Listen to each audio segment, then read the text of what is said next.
सड़क क्रॉस करने के लिए मैंने जो ही चंद कदम आगे बढ़ाए, रॉन्ग साइड से आने वाले एक मोटरसाइकिल सवार ने मुझे इतनी जोर की टक्कर मारी कि मैं 2-3 कलाबाजियां खाता हुआ फुटपाथ पे जाके टकराया।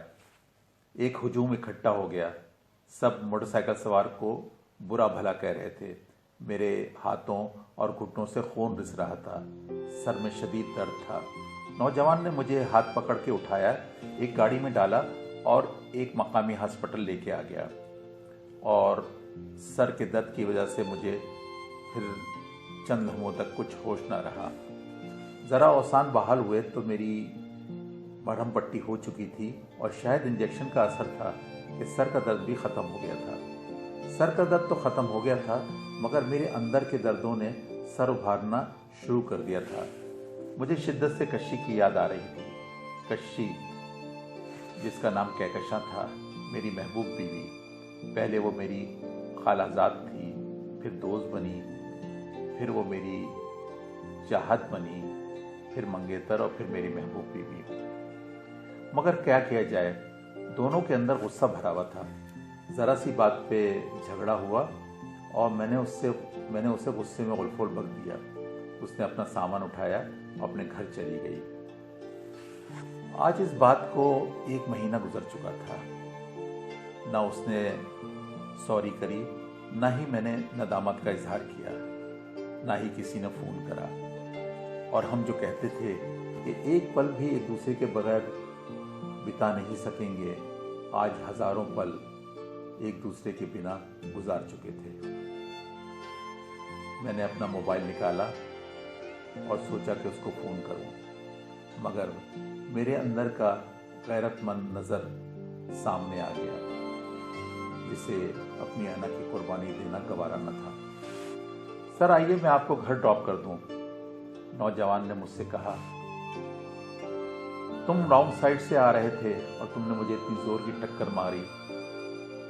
सर मैं जानता हूँ कसूर मेरा है, गलती मेरी है, मैं शर्मिंदा हूँ, आपसे माफ़ी मांगता हूँ। दरअसल आज मेरी बीवी की सालगिरह है। मैं केक का ऑर्डर दे के निकला तो सोचा उसके लिए गिफ्ट भी ले लूँ।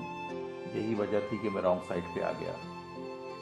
अपनी खुशी के लिए तुमने मुझे हॉस्पिटल पहुँचा दिया। टाइम बचाने के चक्कर में और शॉर्टकट के चक्कर में सर मैं 3 घंटे से आपके साथ हूँ। मैं माफ़ी चाहता हूँ। मैंने हॉस्पिटल का बिल पे कर दिया है। आइए मैं आपको घर ड्रॉप कर दूं। वैसे सर ये बताइए, डॉक्टर इरम आपको जानती हैं क्या? क्योंकि आप जब जवाब देने के काबिल नहीं थे तो उन्होंने ही आपकी सारी केयर करी। मैं खड़ा हो गया। सर ये दवाइयों का लिफाफा भी ले लीजिए। नहीं, मैं डॉक्टर इरम को नहीं जानता। मैंने नफ़ी में सर हिलाया और फिर मैंने उस नौजवान को माफ़ कर दिया। उसका वादा था कि वो कभी रॉन्ग साइड पे गाड़ी नहीं चलाएगा। मैंने बैरूनी दरवाज़ा खोला और अंदर दाखिल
गिरता तो बाहर है और सफाई अंदर की कर देता है।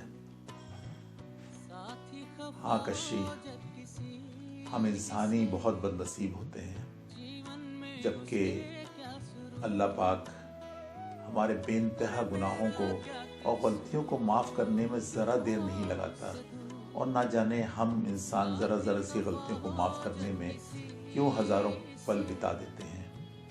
शायद इसलिए कि सॉरी का लफ्ज़ ज़बान पर आने से पहले हमारे अंदर ज़िद और अना पहले से आ जाती है।